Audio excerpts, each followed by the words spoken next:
Weather that storm in the end? I tell you what, our guys just was resilient. They just kept playing hard. It would have been easy once Atlanta made a big push, and we talked about it at halftime, just natural tendencies. We built a big lead, and this team got a lot of pride, and we knew they were going to come back at us, and they got us frazzled, and they started making some threes, and I thought Andre came in for the minutes. He was out there just to calm us down and just slow the pace down and let us get our senses back. And then Ricky came in and just we was able to call, got a couple of free throws, and then Andrew was just them last 4 or 5 minutes of the game.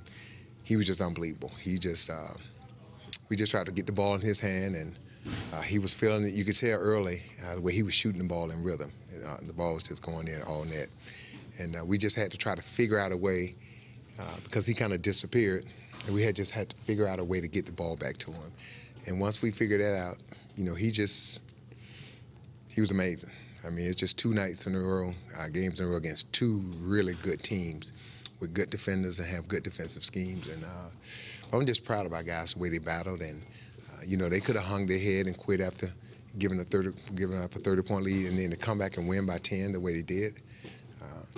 And we just tell them all the time, the only thing we want from our guys is to just play within our system and just compete as hard as you can and let the results speak for themselves. What does it mean for your 2 young guys, both Wiggins and Towns, to play like that down the stretch, to take it back after it almost all gets away? Well, it's important because, it's part of the development. And, we talked about in the preseason, having some veteran guys.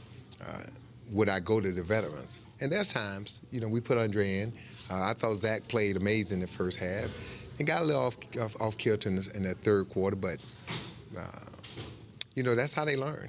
And, Carl didn't shy away from contact or the ball, and Andrew was calling for the ball and wanted the ball. And I think you saw, for the first time, the emotion, when he made some big plays and big shots, and he just kept taking the ball to the basket.